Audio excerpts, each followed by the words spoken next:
Yamamo adwo ene nyubri nso na yamamo akwaba de ba Bible akwankyere dwumedido. Nyubri nso ye kaw de ya ba pasa wonchen na ye ne omani e ba kasa. Ye de Yankopon asem e ba ma oman no meka ho oso ka ho ene ye nyina. De ye nyina ye redwen oman Ghana no foforoye ana ni yeye ho. Last week e catch de ori ye New Ghana na ebenya New Ghana no a ori to say Yesuban yebetumi say Yesuban ori gira nyamesuro do yetumi asesa Yesuban nti de yebeye bia yemfa nyamesuro e na mfa nye na ende mepeda mede adesrede kese baako mede koma ehin ana ye nana owo Ghana ha nana kase anada ohin kase ya wo Ghana ha otumfo osetutu nti we ye petition a medema otumfo osetutu nana we de yesro da chi bia ye baba ho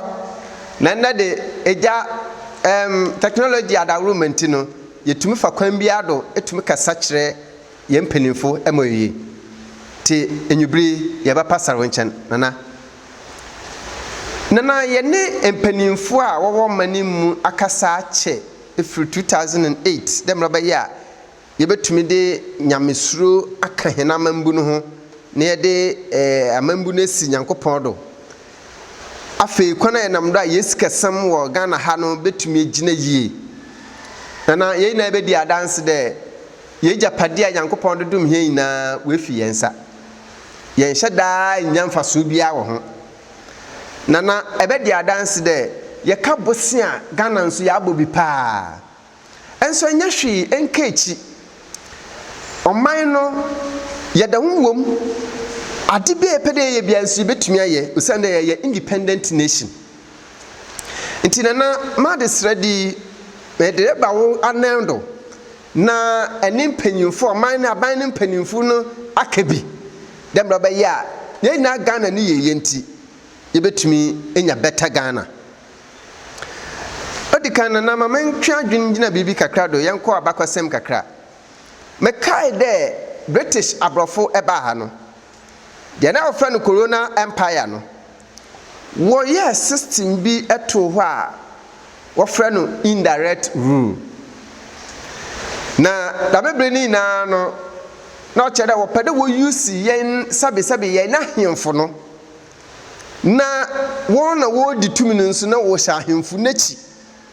na wo bu aman no nti African countries ni na wo ye chi wondam dogon no na me pede ye twa agingina de se de ye wo fa hodim indirect rule na wo ye empanyimfu no due ema 1844 mpo woma ahemfu isane bond a chere wa huti tumi ne fra ahemfu ni sem na we bedi mu abrofo ni sem no se nana ye wo independent ye fa hodi ye de ye ho nti by 2011 2012 me ye story bi there o there aban no wakai he na ahemfu bio na wodi ahemfu no funfam amayasam no ho anada wo dubiri ni bi mahwan anna batuma ba mu aman wa ye mesanso gina mana do wada mkwan no do na dia mepede na eye mahene de sese Ghana yesikasam no onkwaye mede adesrede atoma mpan nanim de anka another on introduce dia yekfra no voluntary tax announce free will offering na onye constitutional ofanko parliament mo onjintum na fe yenyina da oman namba no yentete ye ho ewo etuhu ahye kwan do a yan ye na adwuma betumi ehu de ye pede ye gye oman ni firi bosia bominti no afibia memfasika kakra nkotuma na se Yankopon tumi nsem bia memfasika kakra nkoto fotunum wana wo abrochi tutu kwan fifrim ekombia du na koye adwuma wo ye ganafo na fa bi mbra emaboa dama nananom tete no akwana mo ankasa mo fa ado a wotu wa kro no mpo no dam na note mo bongwa afibia na wana wotutu kwan na ba na obi abakeka ne nsade enu abi na me ka ho asemi na dam petition ya mede so na wodu inde impanyimfu emwa because 2016 na me sha ase kan wan asema de bezeze yo edwa no tumbio be yi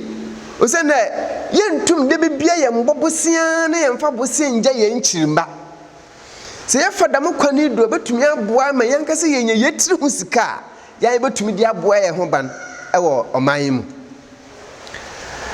eti otumfo me bompai de ebegimatum na enimpanimfu tenase a voluntary tax we put into consideration ne ya hwede ye betumi nya sika abogana yakasa ye ho bra eno no ba mama ndwuma bia we gu no ya ye wo yesika afi bia ye be kontumi nya afi bia mpo a obi asa be nyame bot kana koma bia na onyim de wo yenga na ya ya nhihye de obi amfi ni pami yi bi mbo na man no ye be yi bia boa kwesi de ndwuma nkakrama we gugu na ndwuma kase ogugu ni na ye betumi areva ni na ma aman ne me ye nya sika ana obi anya dwuma ye nti ma de sredio dikana medoto nana utufo yasra wa wenyim no no menyim na ka bi obeyi na enimpanimfo no enkasa bi mahen ya kan ni won kasa bi mahen na ye hwede ye de kwa adwundwim obeyi ya na efenye dwuma nana ade sredio to de bi sese ye fa ho diman ya na ye de ye ho nti de ya ye pɛ no ye betumi aye yesi ye hwa abrofo no dododo ya hwa abrofo ya abre ye ho kira na o kire hen wosikasem na hu de abrofo yi beka de ye hwe education another odo bia tumi ye educated ya tiase ye nkada mo bia nko school nanso na se ye be hwa ebomu de won wo de wakasai no e de influence wiase na ye Africans ne ye ka ho wakasai nti na chere sir no indirect rule no ori ye dwuma wo yedo nti ama Ghana ha yankasa yankisi yasese ye bibia sese ekọ parliament sese anana wonka fante wo ho wonka twi wo ho ye krom kasa wonka no ho kasa wo kan na ya abrofo no a wo bedi ye na yanyese agifa wudi no kasa nko a eti yenso ye yanko school sabi ye ye wo hoi ye pensam na wo kan parliament mbi eti ye ntehwe abede na mani etuma kodum ayi enti na bra so a mebe wenyi mbio no maka kiro de mesraw bua pa we de medisi wankasa fesi wusredo na bua nanka aya abrofo no de won brofo kasei influence wiase ina no African hanso yenya common language bi na yemfa Africa hey na nti mede mesusu asante twi sehwa asante twi kasa no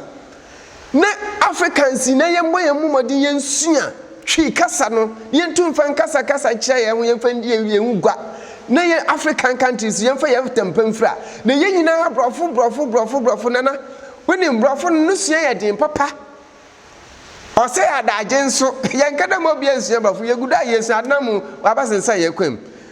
Greek fo bakada or corny language no kasa wa be common language no English nana yesua vowels yesua consonants because I'm of kasa no no odoso yesua adjective yesua noun comprehension essay wan ye bakeka ni na bobomu anya ye bakada ye kan ya tebrofo no ina broni na nkasa na ono de ma de so na boto ye do na ono mom ode ahyehye car na ori edwuma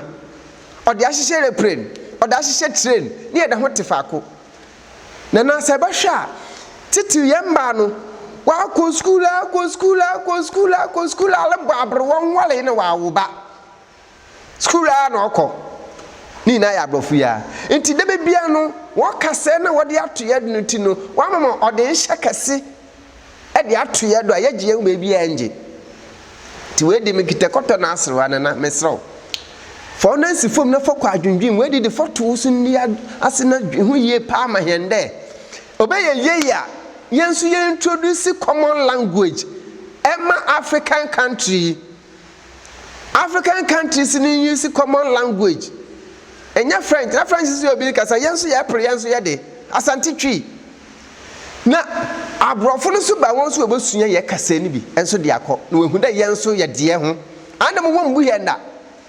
bronia all country e wa parliament onye deti no onye oba ha wa baka brofo na ye ya translate de akọ ye kasam ansa na ye ya tibi na yensu ye tumi yetena ho tede ye amana ye de ye ho ne yensu ye kasa no ye de ato da wosusua na wosu kaka na okromu a saka yensu ye bi nti enya bakwasam de yensu ye introduce common language a ya asantitwi ma wiase na bia tumi asua na ye kɔ hɔ a ye godi no etumi agwa no wonsisi no do medafo pa wonsisi enti nana asama otodo bie na mede tu enyim no ye introduce common language parliament yesrem a wokɔ a wonka twi kasa ye ntiase de wontumi nka ye krom kasa o na kyeda abrofo da ho a wodia do no wahye ye na ye nka brofo parliament na ginyambia kɔ China na kwa parliament house a wobaka fante ho wanka fante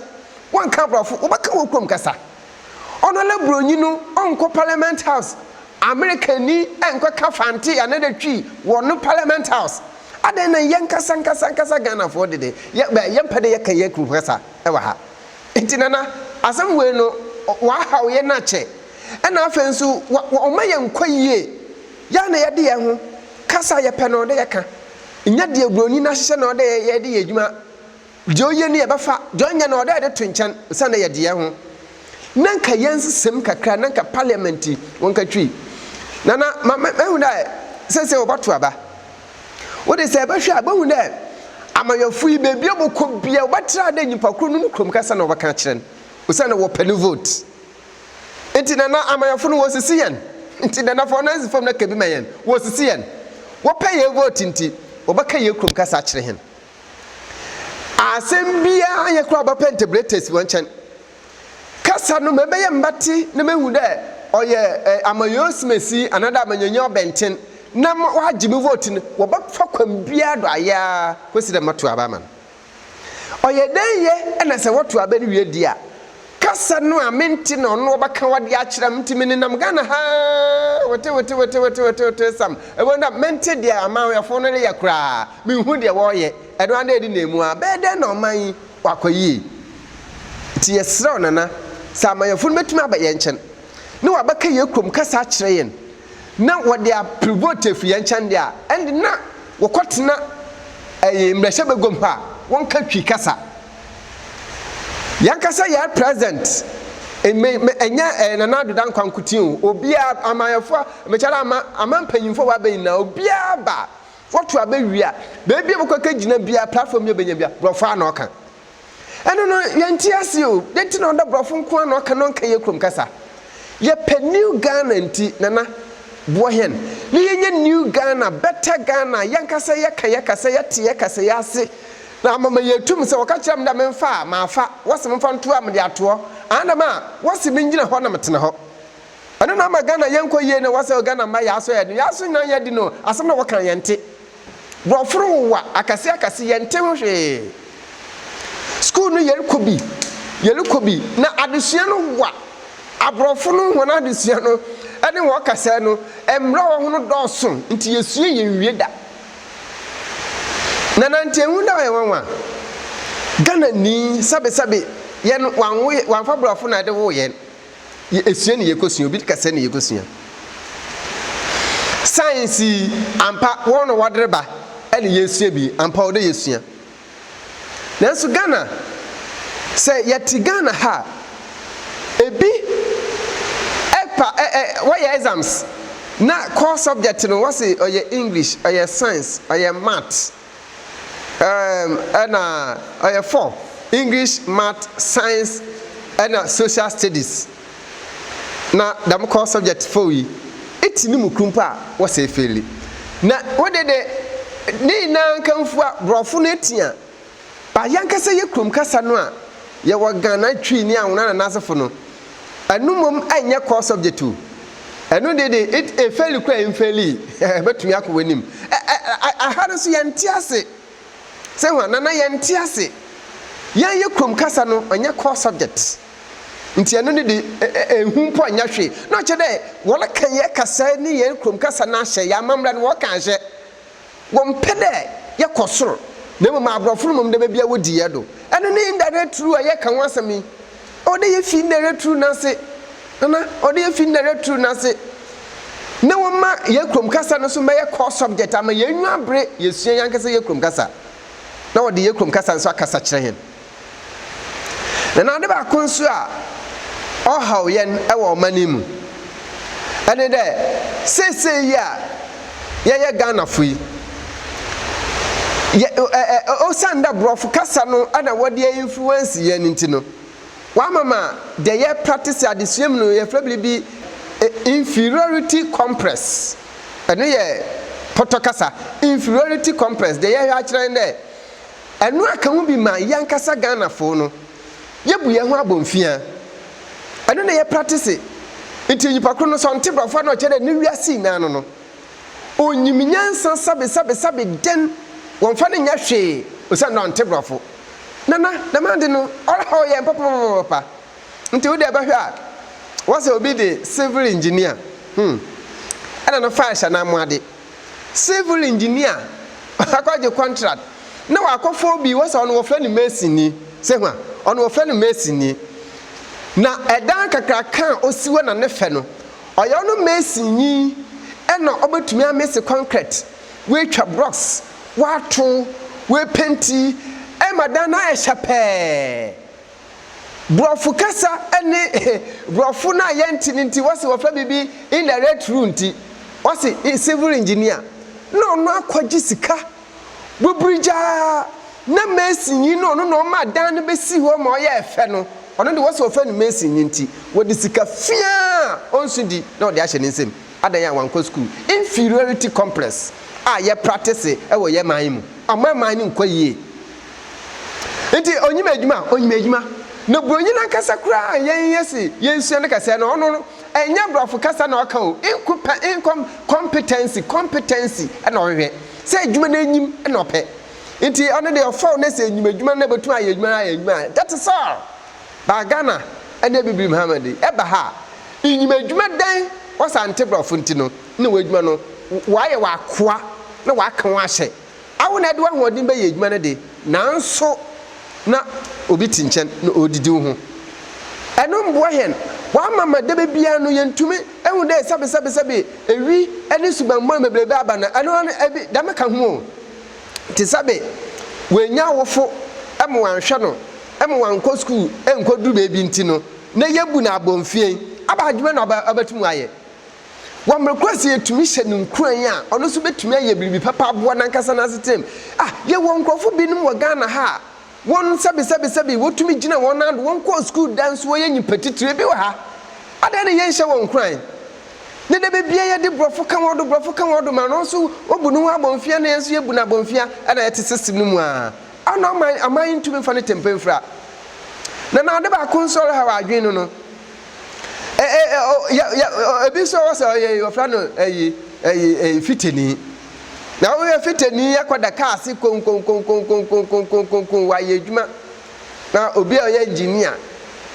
mechanical another mechanics na ono na fashion na motu ade na fiteni yakwada kon no wa ye car ni ye na odeko na mechanics ne de ono de dot ni bebi o na fiteni mom na wa he na he me se wa ja what's ono fiteni na engineer na ono no mechanics the fiteni ni mom no so be ye adwuma no me adwuma na ye yie ode ho fi aye car ni ye dia mo na webu na bofia wo de ore ye wan ko school sabe na nso wesu adwuma menyimo bi wa sabe takwa ha on si school de me da aye abofra na ma me no yenim ebusenu mu asem de na wode no kotu fitedwuma mu sese ya me no kasei oye fiteni mapa wa kire nkofo adwuma on si school de me da enti se bi ma nhye no nkran ya nkobetuma ya yenja de yebu yehu abomfie no ya mama sabe amrobri adoso wo Ghana ha ne subambone adoso na yenhye dem nkofo na sabe enyansa tie na anyape wentum wenya bi no na yenhye wo nkramo bibia wo no kakra wo hye wo mu no wonso wontum yi wonfa nya adwuma mamaye say I say ya ne dam dia ene Ghana dem bia no abrofu be da yendama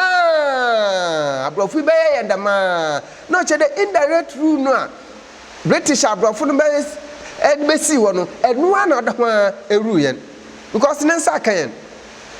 o share the technology ne digital o ya abrofu sam ene ye de timi o de abahye ye do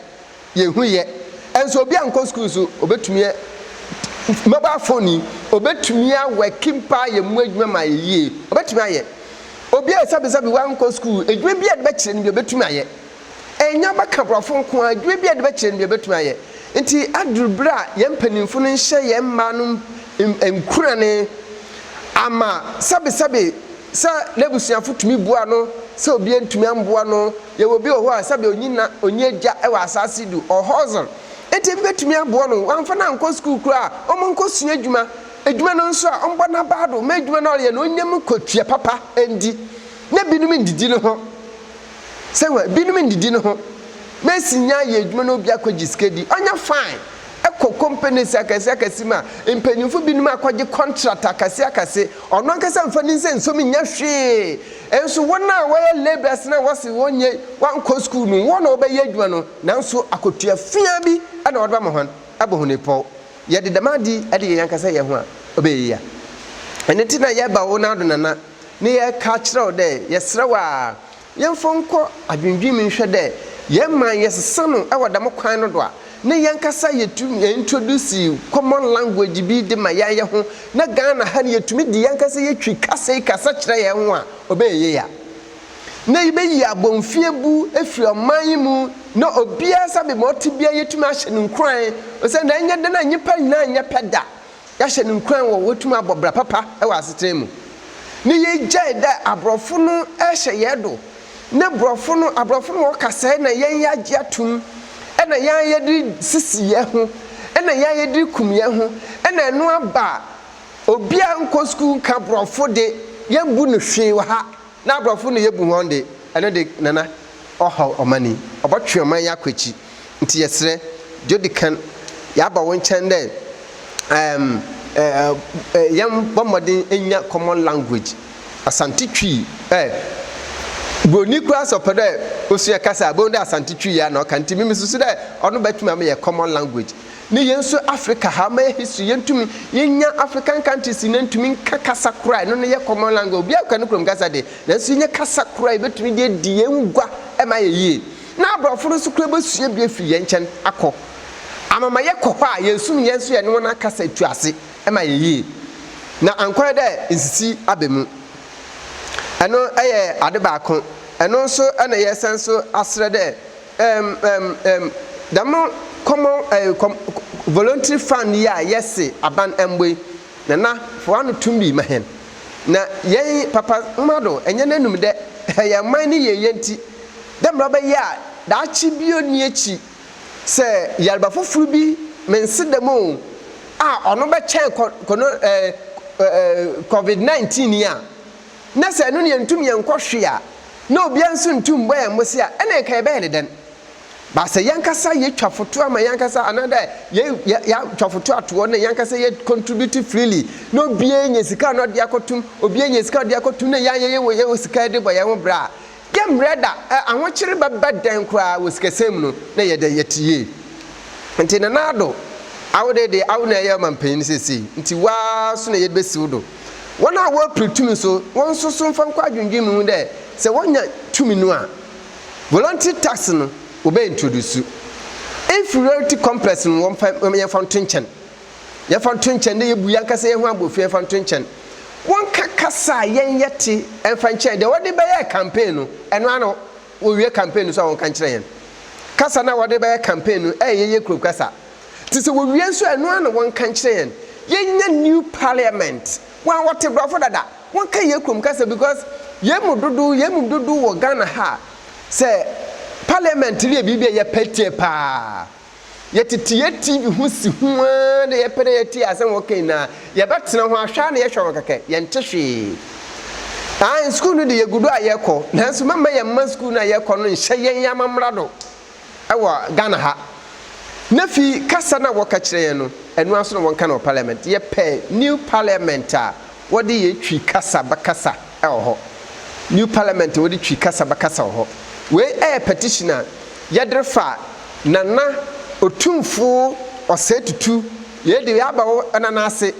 na yɛbɛtutu yɛn nam mu aba hɔ ade nanso deɛ odi kan yɛde siw na do dɛ bɔmbɔden a na fa wo nansi fam na fi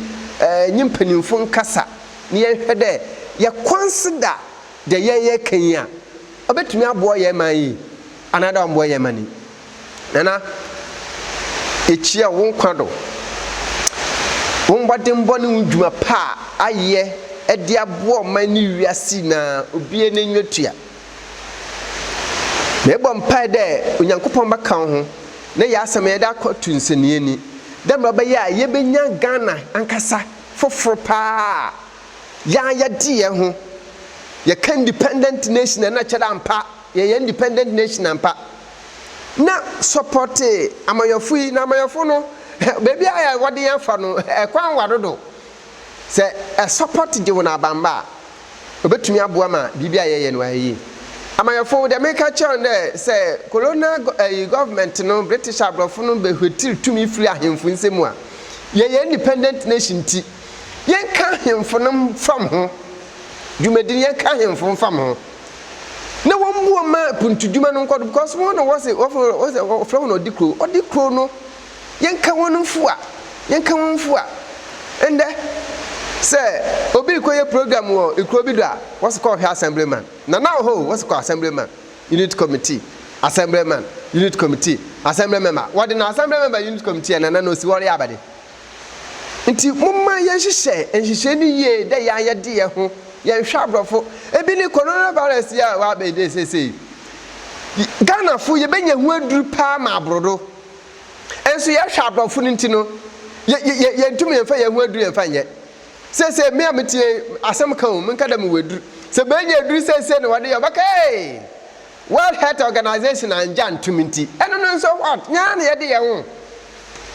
sese COVID-19 onye na abatena ɔne na abatena nti ɔde yɛ pɛkɔ na yɛbɛfa du asan yɛ ho yɛba me contribution na me sense video there at least every district ayɛ kura yɛ herbal practitioners wɔ hɔ yɛnya nkrɔfo ebie na na de ba asan wa wɔwɔ gaftram ase na fe yɛmfa ayarefo no mahwan na wɔn san wɔyɛ ya na yɛde yɛ ho yɛyɛ na ɔyɛ ba yɛ yɛbɛhu ɔnyɛ yɛ nso ansa yɛbɛhu ne yɛhwɛ dɛ nka yɛntum yɛn san yɛ ho yɛreba ɔne na abate yɛn hwɛ yɛn ho do na ɔkyɛ dɛ Ghana yɛnkɔ yɛn nyim da ɛna yɛreba yɛmfim da ɛna ɔkyɛ dɛ restriction nso yɛmfi ase da yɛbɛhyɛ dɛ ma hyɛ kɔsi da bɛn yɛntum nkɔ adwuma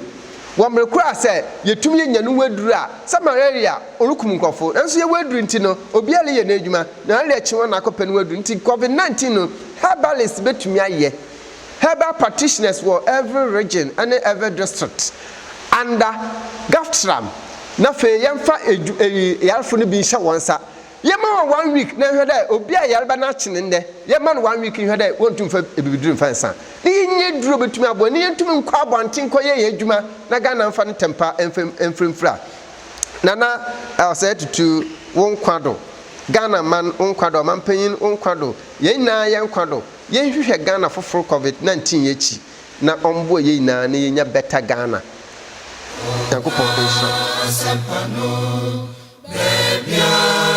Baby, party, baby, power sam, ni amani yawo, ma Kristo ni biara, enka ni disami, ye